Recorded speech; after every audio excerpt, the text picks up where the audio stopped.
Hi everyone and welcome to Display Repair. In this video we're going to show you how to solve a problem with a low beam headlight that's not working. Now in 99% of the cases the headlight bulb is the problem. It burns out over time, you replace it, and that's the solution. But what if you change the bulb and that didn't solve the problem? Well, in that case this video will show you a simple way to diagnose the problem and see what else can be the problem down the line. This is very simple to do, so stay tuned.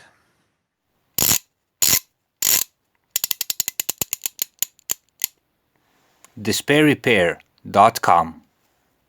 Be sure to visit us at our website DisplayRepair.com, where you can find more useful car and driving tips. So hopefully you can see this. This is the problematic headlight, and all that's working on this side is the position light. That's the small 5-watt bulb, opposed to this headlight where the low beam is working properly. This is also obviously one more way to notice that one of your headlights are not working. As you can see, the right hand headlight has this bright shine, while the left one only has this dim, weak light. So this is where we'll be working, and we'll be checking everything and showing right here on the back side of a headlight where the bulbs are, the electric installation is, contacts, plugs, and everything else are. Now all you'll need for this job is a simple tester light, a 12-volt one, nothing special. You can also use a multimeter, of course, but in my opinion that's a bit more complicated. This is more convenient. Now here we go. This is the left headlight lamp from the back side, and this is the lid where the light bulbs are. In this case, and this is not from the factory, I've installed 2 screws here before because these plastic clips from the lid cracked and there were convenient sort of holes on the lid, so I put 2 screws inside. If you drive a Skoda, you'll see 2 clips that you should unclip instead of unscrewing this. I'm gonna unscrew.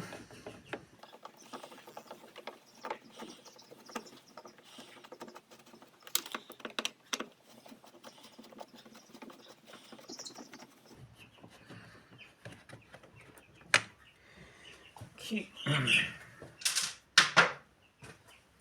Now we're going to take the lid out.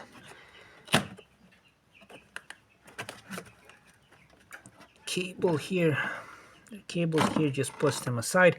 Now we've shown this in previous videos where we tell you which light bulb is for what.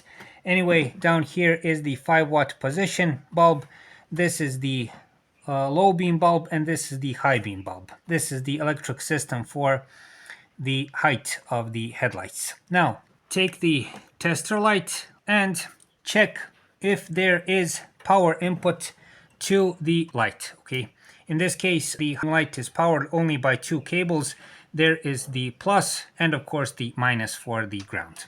What you will be checking with the tester is there a plus power input to the light bulb. So connect the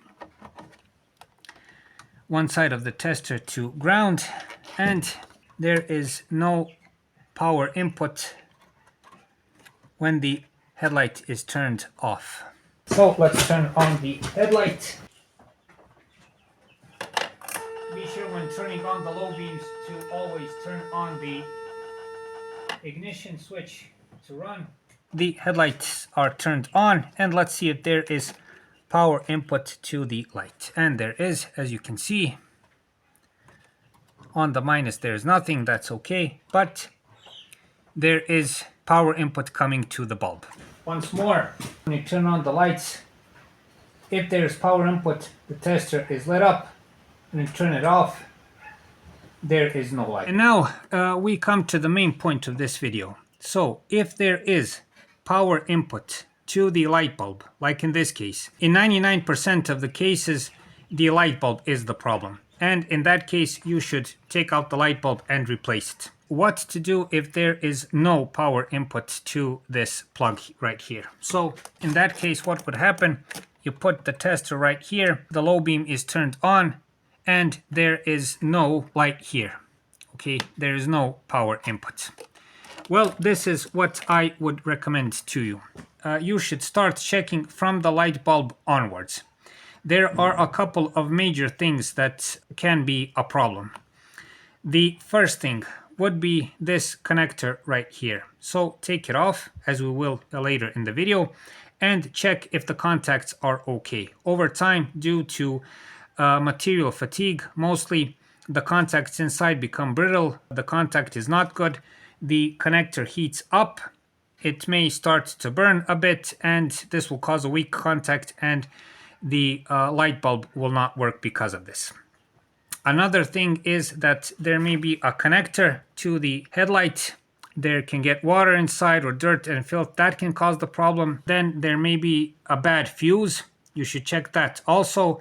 Then there may be a bad stock switch. That is a more rare problem. There may be a bad ignition switch. There may be a bad main light switch, and so on. But in most cases, the main problem is either the bulb. If it's not the bulb, check the fuse. If the fuse is the problem, then you should check what caused the fuse to burn out, and you may find the reason for this that way.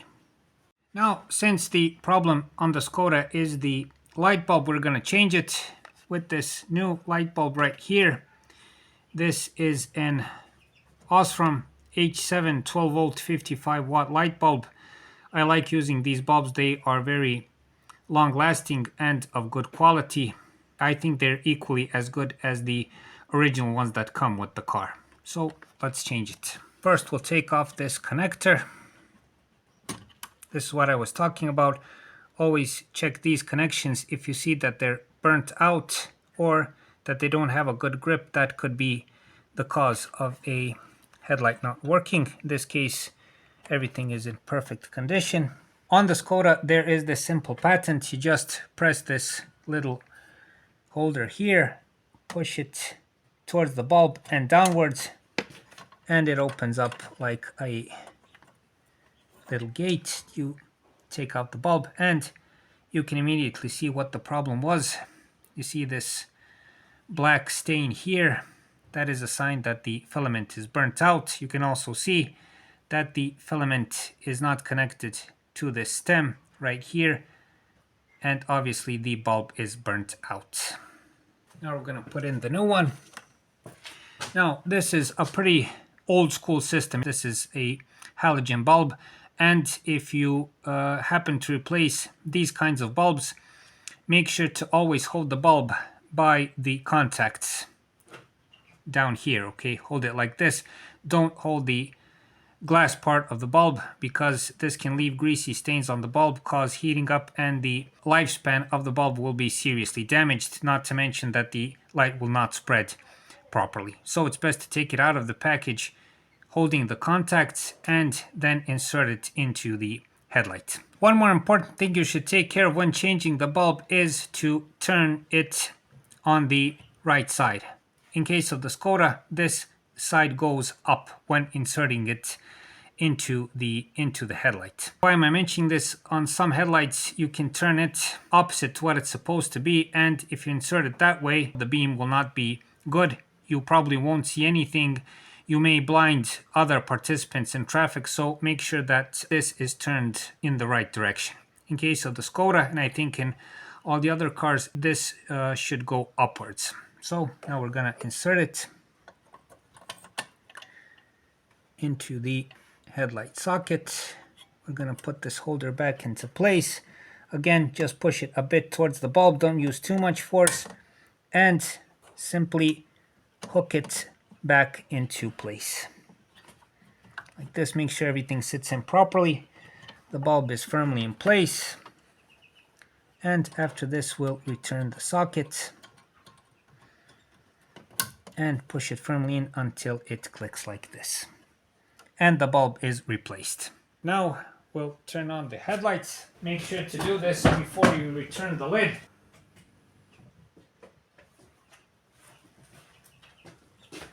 And yes, the headlight is working properly.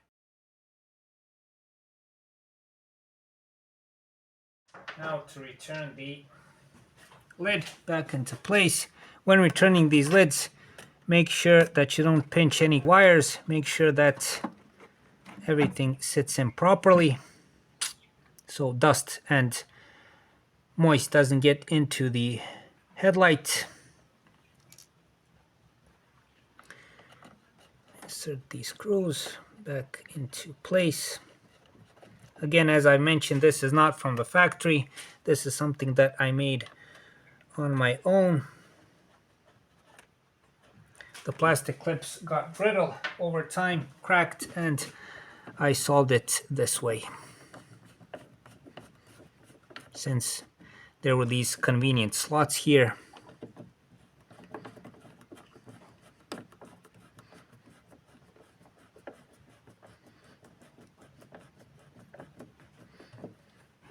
If you do something like this, just make sure not to over tighten. Again, the plastic becomes brittle over time. And dear viewers, the light bulb is replaced. For the end of this video, I'll resume one more time. If you change the headlight bulb and you haven't solved the problem, take the testers and check the power input to the bulb. If there is power input to the bulb, then the bulb is the problem, or perhaps the connector is the problem.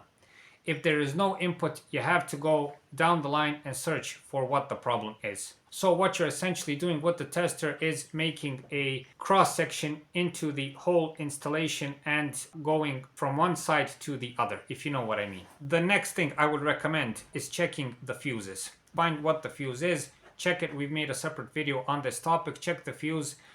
And if the fuse is okay, then you probably have a more serious problem. That could be the stock switch, that could be the main light switch, that could be the relay, it could be a bad ignition switch. You know, all of these are more serious problems. But have this in mind, in those cases, in 99% of the problems, both headlights will not work. You won't have power input to either headlight. So if you were to take the tester and check that there is no power input to one headlight and then the other, you can suspect that there is a more serious problem. On this part, I must also mention this. If the fuse was burnt out, change it. And if the fuse is okay for the next couple of days, then you probably solved the problem. For instance, a bulb can cause a short circuit and blow the fuse. But if the fuse blows out once more, then you probably have a problem somewhere else in the installation. It could be a short circuit, it could be a pinched wire, it could be a bad component somewhere or something like that. And you must inspect that problem as soon as possible and find what the problem is. So, dear viewers, that's it for this time. I hope this video helps. Please like and subscribe. It's a huge help for what we're doing. Also, if you find the time, watch our other videos where you can find other car related, simple maintenance related, driving related videos that may help you in driving, using your car, properly maintaining it, and so on. Thank you very much for watching. Thank you for your time, and hopefully I'll see you in the next video.